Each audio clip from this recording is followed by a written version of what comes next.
dari keluarganya insyaallah dengan bacaan Quran surah ke-32 As-Sajdah ayat ke-18 sampai 30, disambungkan Quran surah 33 Al-Ahzab ayat pertama sampai dengan ayat yang ketiga. Ada beberapa prinsip yang disampaikan di ayat ini. Yang pertama, Allah memberikan gambaran kepada kita untuk menguatkan keimanan dan memberikan kepada kita jalan-jalan supaya tidak memilih yang salah. Lalu diklasifikasikanlah oleh Allah langsung nilai ketaatan kepada Allah itu berbentuk pada dua golongan utama. Satu, golongan ahli iman yang beriman. Yang kedua, golongan yang ingkar dari ketaatan kepada Allah Subhanahu wa taala. Maka Allah sampaikan, afaman kana mu'mina kaman kana fasiqa la yastawun. Apakah sama golongan orang yang punya iman ini? Iman itu artinya yakin tanpa ragu. Yakin itu buahnya taat. Taat itu bentuknya amal soleh. Jadi iman, orang ini disebut mukmin. Bentuk ketaatan, bentuk keimanan, keyakinan seseorang mukmin itu buahnya adalah taat. Taat itu bentuknya amal soleh. Karena itu dalam Al-Quran kata iman seringkali bersanding dengan amal soleh. Untuk menunjukkan real iman itu, iman yang nyata itu, maka ada pembuktian di amal soleh. Quran surah 103, wal asr innal insana lafi khusr illa alladhina amanu wa amilus salihat. Nah, iman ini yang membuahkan amal soleh. Amal soleh ini nanti yang bisa kita bawa pulang menghadap kepada Allah sebagai bekal timbangan untuk memasuki surganya Allah Subhanahu wa ta'ala. Karena itu ketika Allah menyebutkan kata surga pertama dalam Al-Quran, maka dibuka dengan kalimat iman, disandingkan dengan amal soleh sebagai bekal. Quran surah kedua Al-Baqarah ayat ke-25. Wabashshiril ladzina amanu wa amilus salihat anna lahum jannatin tajri min tahtiha al-anhar. Berikan kabar gembira kepada orang-orang yang yakin beriman kepada Allah Subhanahu wa taala, bukan sekedar beriman, iman yang benar, lalu ia buktikan keimanannya dengan banyak menenun amal soleh saat hidup di dunia. Maka kami yakinkan pada mereka menggunakan inna, ya, awas. Kalau di depan itu inna, di tengah-tengah jadi anna. Anna lahum itu sama kedudukannya dengan inna. Cuma kalau di awal kalimat menggunakan inna umumnya, di pertengahan menggunakan anna pada umumnya. Ya, kadang-kadang ditukar posisi tapi lazimnya demikian. Anna lahum, anna harfu taukidin wa nasbin tansibul isma wa tarfa'ul khabara mabniun 'alal fathi la mahalla lahu min al-i'rabi. Ya, anna huruf nasab. Ya, dan fathah. Arti membuka sesuatu, nasab untuk meyakinkan taukid. Ya, saya sering katakan kalau ada orang Arab mengatakan nasab, diungkapkan nasab ar-rajulu asahu 'alal ardi. Ya, maka seorang menancapkan tongkatnya ke tanah dengan kuat sehingga enggak goyang lagi. Ya, saking kuatnya enggak goyang dia. Jadi kalau ada kalimat dibuka dengan anna atau inna, tancapkan informasinya ke jiwa kita dan jangan goyang. Enggak boleh ragu. Goyang itu enggak kokoh artinya. Dia mesti kokoh. Kata Allah, saya infokan ya pada engkau dan kokohkan pada jiwamu, enggak boleh ragu. Beriman engkau, cari amal soleh dan tancapkan pada jiwamu. Aku siapkan tuh orang beriman dan menenun banyak amal soleh saat di bumi, surga-surga yang penuh dengan keindahan. Di bekal surga itu iman dan banyak menenun amal soleh. Anda bertanya, bagaimana cara kami beramal soleh ya Allah? Kami sudah beriman. Maka dirincilah kemudian setelah kalimat-kalimat iman di Quran nanti dirinci dengan amal-amal soleh. Ya, ada salat, ada zakat, ada puasa. Karena itu kalimat-kalimat amal soleh sering dibuka dengan kalimat iman. Ya, salat misalnya ketika disebutkan pertama kali dalam Al-Quran dibuka dulu dengan kalimat iman. Al-Baqarah ayat 3. Alladzina yu'minuna bil ghaib wa yuqimunas salat dibuka dengan alladzina yu'minun. Puasa Al-Baqarah ayat 183. Ya ayyuhalladzina amanu kutiba alaikumus siyam. Jadi siyam dibuka dengan kalimat iman. Jadi ini golongan yang pertama. Maka dipastikan kalau kita ingin termasuk dalam golongan yang pertama ini, maka buktikan keimanan kita kepada Allah Subhanahu wa taala dengan banyak menenun amal soleh. Keluarkan turunan-turunannya. Ada yang bentuknya secara singkat, hablum minallah, al-bu'dur rabbani, dimensinya spiritual. Ya, salat, ada puasa, bacaan Al-Quran. Itu bu'dur rabbani, hablum minallah. Maka oleh Allah diberikan kepada kita itu menu kehidupan untuk membuktikan iman kita. Setiap hari salat gitu ya. Allah nggak butuh dengan salat kita, cuma kita yang butuh. Kan kalau saya tanya siapa yang mau ke surga, semua angkat tangan. Ya, tapi dibalikan penunjuk ini, empatnya menunjuk kepada kita. Apakah yang kita tunjuk ke atas itu untuk masuk surga punya bekal cukup untuk naik ke atas? Maka ketika Anda menginginkan surga, Allah berikan pintunya, jalannya dibuka, bentuknya amal soleh. Maka diturunkan menunya harian, sehari 5 waktu yang fardu. Kalau ingin surganya lebih tinggi lagi, tambahkan dengan yang sunnah. Ada bacaan-bacaan Al-Quran, ada mutala'ah, ada tilawah, ada hafalan Al-Quran. Maka bikin menu harian untuk amal soleh kita. Nah, itu jawaban dari apa yang kita inginkan. Jadi Allah tuh hanya menjawab apa yang Anda ingin. Anda ingin ini, Allah kasih. Ini jalannya. Anda mau ke Al-Azhar, kan harus lewati jalan. Mustahil Anda berkedip Al-Azhar, nyampe gitu. Nggak bisa. Mesti ada ikhtiar. Ya, ada ikhtiar di dalamnya. Anda ingin surga, ya ini jalannya. Diberikan. Yang kedua, al-bu'dul ijtima'i, hablu minan nas. Ya, sosial. Hubungan dengan manusia, hubungan dengan lingkungan. Karena itu seringkali ada kalimat iman dilekatkan pada hubungan-hubungan sosial kita. Ya, Quran surah kelima misalnya ayat yang pertama. Ya ayyuhalladzina amanu aufu bil uqud. Hai orang-orang beriman, tepati janji. Ya, kita berjanji dengan orang, ya tepati. Ya, kita berjanji komitmen dalam perdagangan, tepati. Ya, Quran misalnya surah ke-49 ayat 11 sampai dengan 12. Ya ayyuhalladzina amanu la yasraq qaumin qaum. Hai orang-orang yang telah beriman, jangan saling mencela. Mencelakan hubungan sosial. Iman seseorang mencegah dia berbuat buruk pada orang lain.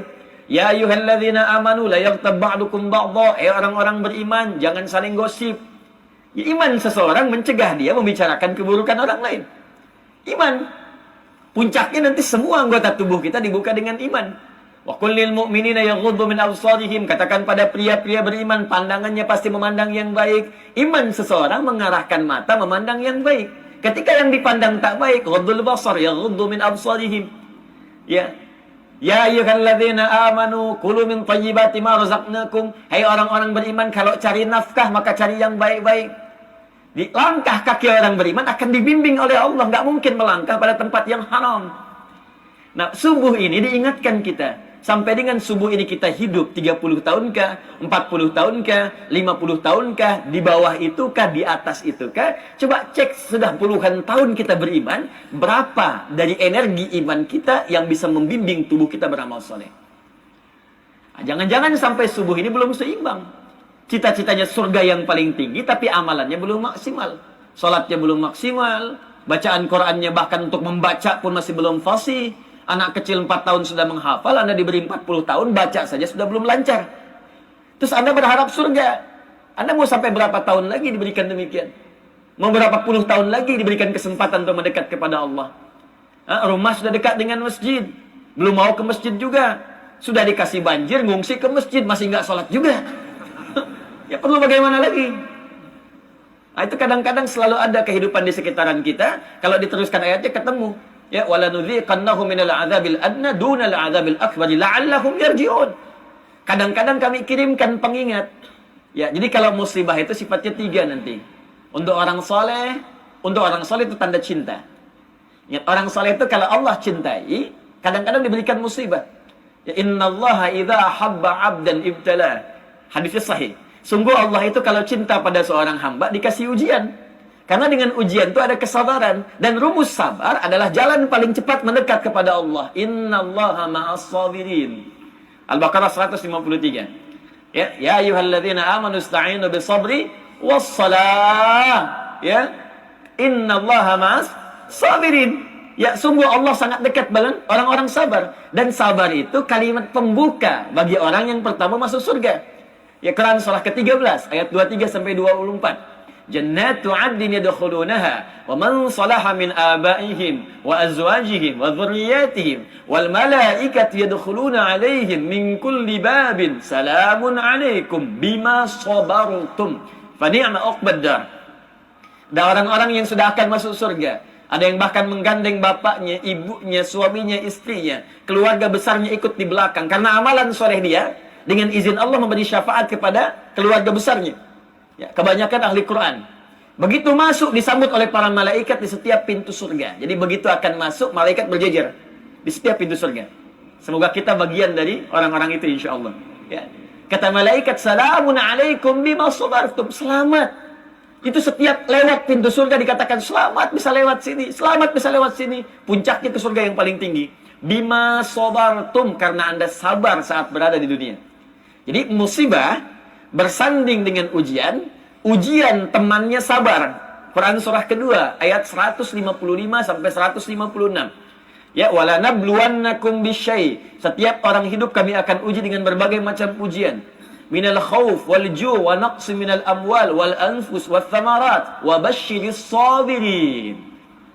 Tuh, ada kekhawatiran, ada kelaparan, ya, lapar, wa naqsi minal amwal, harta berkurang, wal anfus, ada yang sakit, sebagian keluarga wafat. Ya, wa basyiris sabirin, berikan kabar gembira pada orang sabar ketika diuji. Karena saat diuji itu muncul kalimat Allah, astagfirullah, ada yang berdoa, ada yang tahajud. Ibu uang belanja telat 3 hari, tahajud malam, gitu kan? Terus mulai puasa, gitu kan? Itu kan amal saleh. Kadang-kadang didorong berdoa, minta. Tidak semua ujian itu, awas hati-hati, tidak semua ujian itu sifatnya bisa berarti menjadi hukuman atau pengingat. Boleh jadi tanda cinta dari Allah Subhanahu wa taala yang mulai menyukai ibadah kita kepadanya. Nabi Ayub itu maksiat apa sampai diuji dengan penyakit? Cinta Allah. Ya, cinta Allah. Nabi Zakaria punya maksiat apa padahal tiap waktu berdoa sampai rambutnya putih, tapi diuji belum punya keturunan? Cinta Allah. Supaya semakin memuncak kemudian ibadahnya, semakin tingkat maksimalnya terjalin. Itu poinnya. Ada yang kedua sifatnya pengingat. Ya. Dan yang ketiga sifatnya hukuman. Hukuman ini pun bagian dari tanda cinta. Karena kalimat Qur'annya begini. La'allahum yarji'un. Supaya balik lagi ke jalan yang benar. Jadi kalau saya sudah berikan hukuman ini sebagai contoh saja saat di dunia. Ya, dan dia belum sadar denganku. Belum mau dekat kepadaku. Dengan cara apa lagi aku mesti mengingatkannya. Itu bagian-bagiannya. Jadi itu golongan pertama. Jadi saya mohon apa yang dibacakan oleh imam tadi. Kita koreksi dulu kehidupan kita. Atau golongannya begini, ada orang yang merasa soleh nih. Cuman gak sadar dia pun salah. Awas ya. Ada orang merasa soleh, cuman gak sadar dia pun salah. Karena kesolehannya hanya diukur dengan dimensi yang pertama saja. Tahajudnya rajin. Puasanya jangankan Senin Kamis, puasa Daud pun dia kerjakan. Baca Qur'annya dia punya program, bahkan sehari bisa 1 juz. Cuman sayang, dengan orang tuanya bermasalah. Dengan tetangganya gak pernah akur.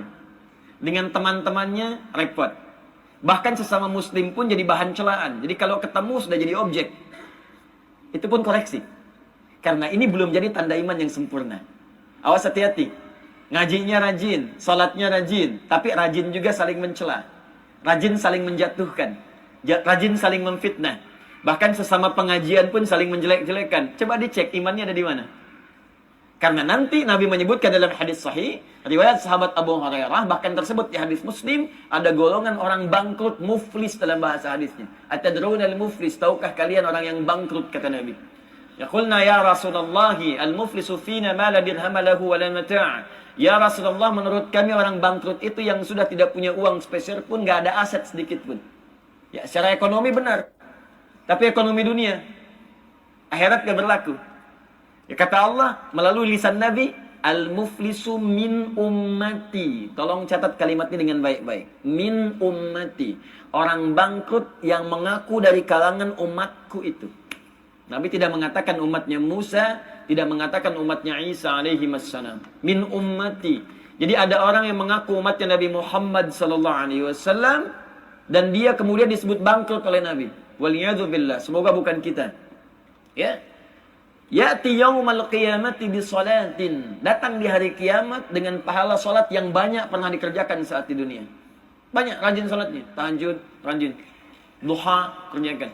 Wasyamin, rajin puasa. Ya, sunnah kerjakan. Wa zakatin, zakatnya pun bagus. Cuman sayang, maaf, wa ya'ti qad syatama hadza wa qadzafa hadza wa daraba hadha, wa safaka dama hadha. Wa yati qad syatama hadha. Cuman dia juga rajin mencela orang. Syatama hadha wa qadhafa hadha, menuduh orang. Wa daraba hadha, senang berselisih, bahkan ribut secara fisik. Wa safaka dama hadha, bahkan ada puncaknya yang menumpahkan darah, dan di situ pun kelihatan orangnya seperti rajin. Ya, bahkan nyebut kalimat-kalimat Allah. Ya, kalau Nabi sudah berkata sesuatu, itu petunjuk dari Allah. Itu pasti terjadi. Saya tanya pada Anda, ada orang yang rajin salat, rajin puasa, rajin pengajian, tapi rajin mencaci? Ditemukan. Ada orang yang sekarang menumpahkan darah, mengaku-ngaku bawa nama Islam? Ada. Itu banyak kasusnya. Tembak orang, bunuh diri, bom kulkas, bom panci, bom ini, bom teflon. Ya. Sampai keluar tembak ini itu. Itu banyak sekarang kejadian. Nah, itu dianalisis penyebabnya. Nah, kata Nabi, kalau ada yang seperti itu, dari dulu 15 abad yang lalu sudah diingatkan. Pengingat itu kepada kita mengarahkan, jangan jadi bagian dari situ. Karena itu bukan real iman. Bukan real iman, jadi diminta sadar kita. Kalau ada yang seperti itu, maka dia, kata Nabi, diilustrasikan begini. Perhatikan kalimatnya. Tu'khadhu hadha min hasanatihi wa hadha min hasanati. Kalau ada orang berbuat demikian, maka pahala salat yang banyak tadi dikumpulkan, ini nanti akan dipindahkan secara otomatis kepada perbuatan zalim untuk menutup dosa yang pernah dilakukan, dikerjakan. Misal, ada orang salat, selesai salat mencela orang lain. Maka pahala salatnya diambil, dipindahkan untuk menutup dosa celaannya. Ya, ditransfer ke otomatis kepada yang dicelanya. Habis. Makanya kalau dicela nggak usah marah. Lagi ditransfer pahala. Dan nggak usah bikin status. Ya. Alhamdulillah lagi ditransfer pahala sama dia tuh. Makanya jangan banyak mencela. Sama pindah juga. Ya, kosong-kosong. Ya. Ini diambil, pindahkan. Dia puasa, tapi juga menuduh orang, maka pahala puasanya dipindahkan pada yang dituduh. Dia haji, tapi juga berbuat sering berselisih. Sering melakukan pekerjaan yang tadi disebutkan, maka dipindahkan, dibalikkan. Celakanya, ketika kemudian ini bekalnya habis, tersisalah satu keburukannya. Pernah bohong misalnya. Nggak bisa nutup lagi. Ini yang disebut oleh Nabi bangkrut. Udah nggak punya modal untuk menutup keburukan yang pernah dikerjakan. Ya, makanya tutup ini dengan bertobat, tingkatkan yang ini dengan meningkatkan amal soleh. Makanya saya sering katakan Allah sangat mencintai pelaku maksiat yang mau tobat dibandingkan orang soleh yang tidak pernah merasa salah. Nah, kalau sudah seperti itu diingatkan oleh imam kita tadi. Afaman kana mu'mina. Kenapa kamu nggak pilih orang beriman? Nggak sama dengan orang yang ingkar. Ya, coba dilihat lagi, perbaiki hubungan kita sebelum pulang. Nah, ada waktunya pasti tiba akan pulang. Sudah pasti akan tiba waktunya pulang. Makanya di dunia pun diingatkan habis ini pulang. Nggak ada yang terus-terusan di masjid. Silakan cek siapa yang tinggal terus-terusan di masjid. Nggak ada, pasti habis ini pulang. Ya, itu cuma contoh aja. Pulang kerja, pulang. Kan disebut pulang. Mau kemana? Pulang. Mau kemana? Pulang. Dilatih dengan pulang-pulang kebiasaan untuk membiasakan dia sadar akan pulang betulan. Itu kembali kepada Allah. Puncaknya meninggalkan dunia. Kannya dibuang, disingkat meninggal dunia. Dunia ditinggalkan semua. Sekarang kan pulangnya ke dunia-dunia. Ya, Anda pulang kemana? Jakarta, dunia juga. Pulang kemana? Papua, dunia juga. Nanti meninggalkan dunia. Dunia sudah nggak diisi lagi. Pulang seterusnya.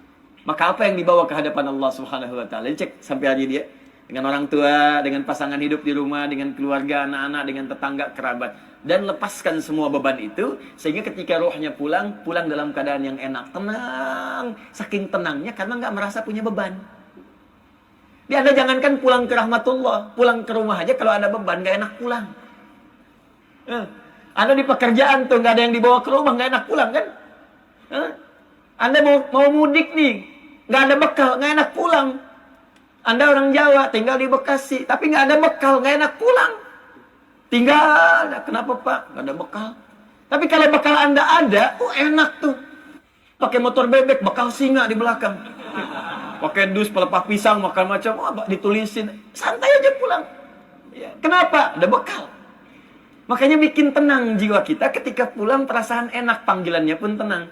Ya ayyatuhan nafsul mutmainnah. Hei jiwa-jiwa yang sedang tenang, santuy banget.